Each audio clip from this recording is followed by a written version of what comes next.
बोझ। कविता अपने माता पिता की बहुत लाडली थी। 3 बड़े भाइयों की बहन थी।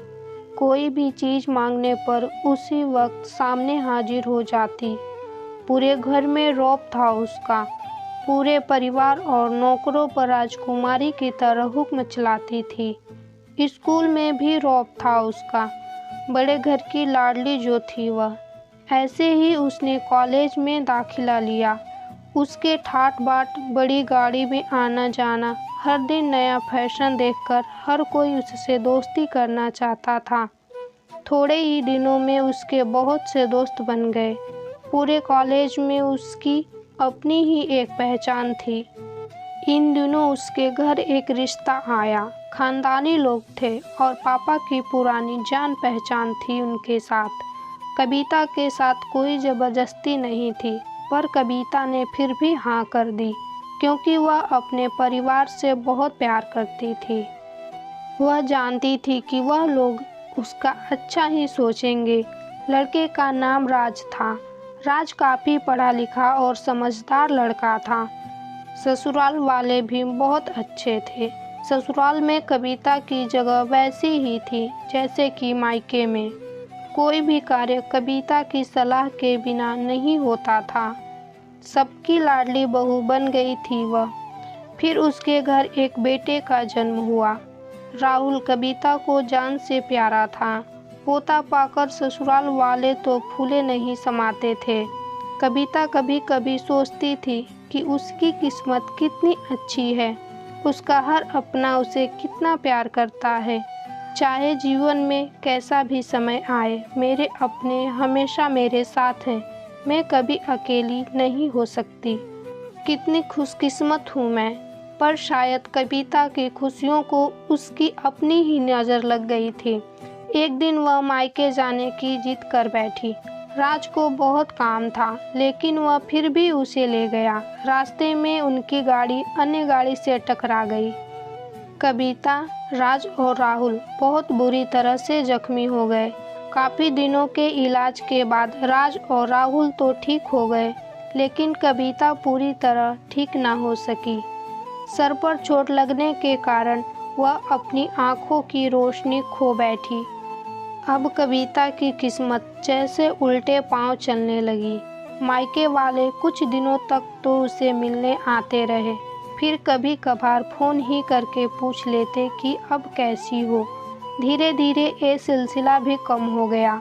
ससुराल वालों की सहानुभूति भी कम होने लगी। घर में किसी को पास बैठने के लिए कहती तो जवाब मिलता, बहुत काम है, अब तुम भी हाथ नहीं बटा सकती।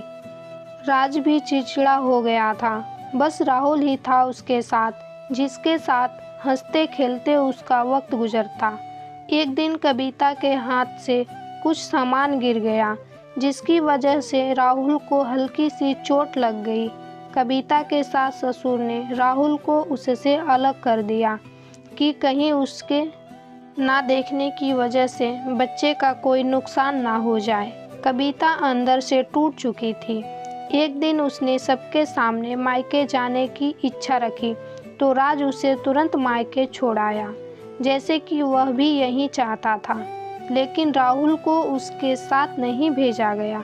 कविता कभी राहुल से दूर नहीं रही थी, पर अपनी कमी के कारण उसने ज़्यादा बहस नहीं की। कविता को लगा कि वह 3-4 दिन वहाँ रहेगी तो थोड़ा हवा पानी बदल जाएगा, क्योंकि वह कितने दिनों से कहीं भी बाहर नहीं गई थी। घर वाले भी इतने दिनों बाद उसे देखकर कितने खुश होंगे। कविता के घर पहुंचने पर सब लोग बहुत खुश हुए। खाने में सब कुछ कविता की पसंद का ही बना था। उसने अपनी मम्मी पापा और भाई भाभीियों से दिल खोल कर बातें की। उनके छोटे छोटे बच्चे भी बुआ के साथ घुल मिल गए थे। रात को सोने के वक्त जब वह कपड़े बदलने गई तो उसे पता चला कि उसका बैग तो बहुत भरा हुआ था। वह सब समझ गई। वह बहुत उदास हो गई। कुछ दिनों तक तो सब ठीक रहा, फिर जैसे सब बदलने लगा। सबका व्यवहार बदल रहा था। वह लोग जैसे थक चुके थे उससे। सब लोग घुमा फिरा कर पूछने लगे कि राज कब आ रहा है उसे ले जाने। वह बहाना बना देती, जबकि वह जानती थी कि उस घर में अब उसके लिए कोई जगह नहीं। कविता से चलते वक्त कुछ ना कुछ नुकसान हो जाता। थोड़ी बहुत टोका टोकी उसे सुनाई देती, वह टाल देती। एक दिन उसके हाथ से लगकर एक कीमती फूलदान टूट गया। छोटी भाभी ने बहुत हंगामा मचाया। कविता के माता पिता रोज रोज के झमेलों से तंग आ गए थे। उन्होंने राज को खुद से फ़ोन कर दिया। राज कविता को अपने घर ले गया। कविता को अपने परिवार वालों से ये उम्मीद ना थी।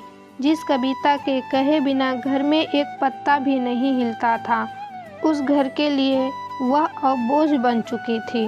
राज के साथ ससुराल आते वक्त वह बहुत खुश थी, क्योंकि वह अपने घर जा रही थी, अपने जिगर के टुकड़े राहुल के पास।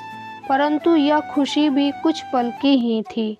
सारा बंदोबस्त पहले ही किया हुआ था। कविता को सीधे ऊपर वाले कमरे में पहुंचा दिया गया। राहुल से दूर रहने की सख्त चेतावनी दी गई। एक काम वाली लता को उसकी जिम्मेदारी सौंपी गई, जो उसके खाने पहनने जैसी ज़रूरतों का ध्यान रखती। कविता ज़्यादातर चुप ही रहती। कभी कभी काम वाली लता से थोड़ा बतिया लेती। उसके ज़रिए राहुल का पता चल जाता।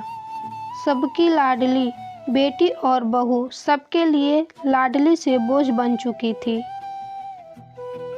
कहानी पसंद आई हो तो वीडियो को लाइक करें और चैनल को सब्सक्राइब करें।